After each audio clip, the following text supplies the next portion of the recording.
Anda masih menyaksikan Profit dan juga masih dalam segmen BNI Invest Time Week dan kita juga masih terhubung bersama dengan Vice President Divisi E-Banking dari BNI, Denny Ricky Feblu. Baik Pak Denny, kita lanjutkan kembali dialog kita. Tadi Anda sudah katakan bahwa terkait dengan merchant dari QRIS BNI Mobile Banking ini kan sebenarnya sudah banyak ya Pak ya, di kisaran ribuan. Kalau untuk tahun 2021 ini mungkin ada target untuk lebih luas lagi merchant-merchant dan juga mereka yang bekerja sama dengan QRIS BNI ini Pak? Ya, kalau 2021 seperti arahan dari BI yang tadi disampaikan Pak Peri itu, bahwa kita harus mensupport untuk 12 juta ya, 12 juta untuk tahun ini. BNI sendiri menargetkan itu sekitar kita ada 26.000 juga untuk merchant kris baru. Jadi baik di merchant maupun di UMKM tadi kita sudah siapkan juga untuk sebesar itu, Pak. Kira-kira. Baik, kalau untuk jenis merchant-nya lagi Pak, untuk di tahun 2021 ini mungkin ingin diperluas begitu Pak kepada mungkin kalau kita ingin membeli bensin mobil sudah juga dapat menggunakan QRIS ini atau mungkin belanja ke supermarket ini juga sudah dapat menggunakan QRIS ini. Seperti apa nih Pak target-target dan juga mungkin nantinya rencana ke depannya terkait dengan perluasan dari penggunaan QRIS ini? Ya benar sekali Mbak Monik. Jadi memang kita udah siapkan ya untuk mentargetkan untuk toko-toko ya atau kita ngomongnya retail store ya. Kemudian kita juga ada target-target untuk yang chain store. Jadi kayak tadi SPBU, ya mungkin mini-mini market seperti itu. Itu kita benar-benar bisa apa namanya siapkan. Jadi masyarakat itu nanti tenang. Jadi kita juga campaign untuk kris tapi siapkan juga.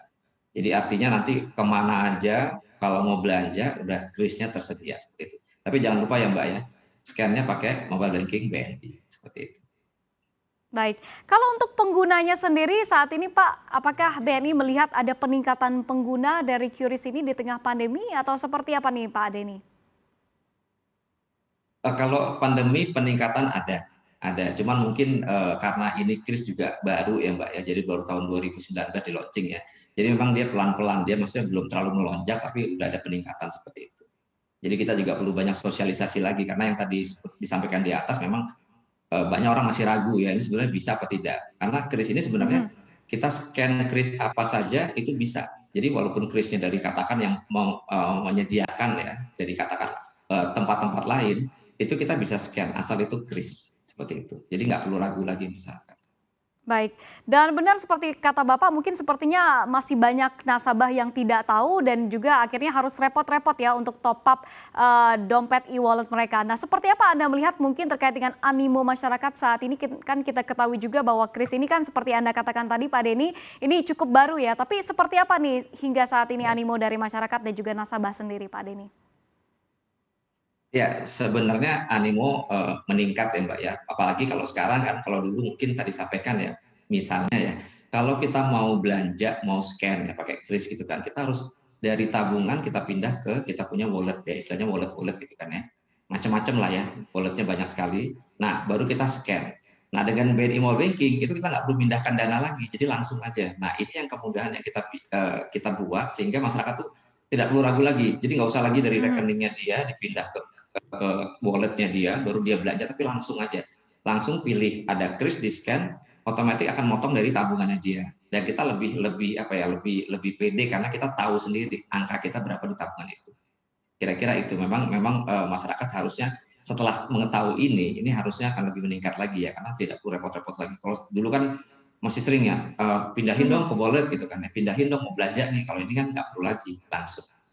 Kira-kira seperti itu. Baik, berarti sebenarnya nggak perlu repot-repot ya Pak ya, karena memang untuk BNI Mobile Banking sendiri ini sudah menjadi juga sebagai dompet digital begitu ya bagi para nasabahnya.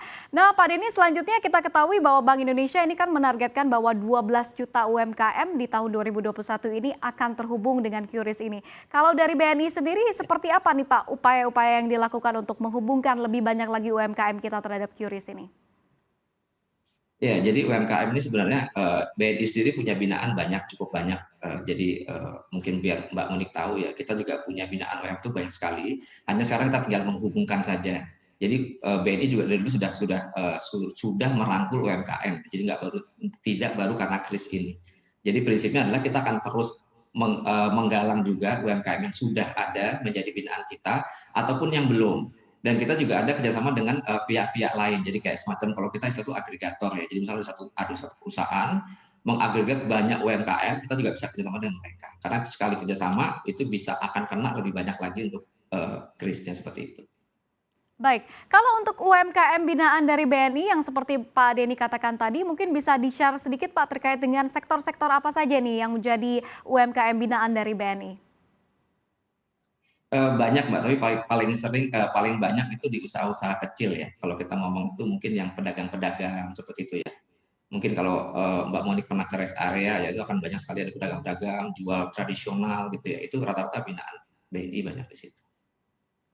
Baik, Nah, itu cocok sekali selanjutnya Mbak Pak buat Denny kris. kita ke mungkin roadmap terkait dengan pengembangan dari QRIS ini ke depannya oleh BNI, ini akan seperti apa nih Pak Denny? Ya, kalau roadmap kita ada 5 tahapan ya Pak. Prinsipnya awalnya kita seperti yang disampaikan tadi, itu hanya benar-benar CPM, MPM, jadi apa namanya customer presented mode atau enggak merchant, jadi kita scan atau di scan. Kemudian kita kedua tuh udah mulai masuk yang fase namanya mulai bisa transfer, jadi nggak ada pembayaran, tapi transfer. Yang saya bilang tadi, jadi kalau transfer sekarang bukan lagi nomor rekeningnya berapa, tapi langsung aja, krisnya dong, kita terima, kita bisa transfer. Kemudian kita juga mencoba untuk berikutnya itu menerima akseptansi dari wallet-wallet internasional. Mungkin kalau pernah dengar ada namanya WeChat ya, Alipay gitu ya, WeChat Pay gitu ya. Itu kita bisa menerima, kita lagi sama dengan itu, lagi dikerjakan. Kemudian juga BI mendorong kita untuk melakukan kris ini bisa buat tarik tunai.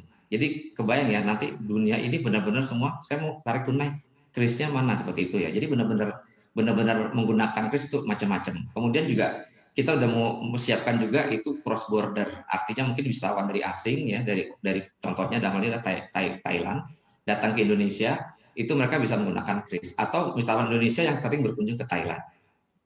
Malaysia juga gitu untuk step berikutnya, itu kadang-kadang kalau kita lihat ya di Bandung banyak sekali, kalau saya lihat tuh banyak wisatawan Malaysia datang ke Indonesia. Nah, daripada dia bayar pakai kartu, mungkin dia bingung juga ya memanage kartunya, dia bisa menggunakan kris yang ada di negara dia, scan kris kita, dan itu benar-benar scan aja, jadi nggak perlu ada konversi apapun gitu. Nah, ini sudah dirancang.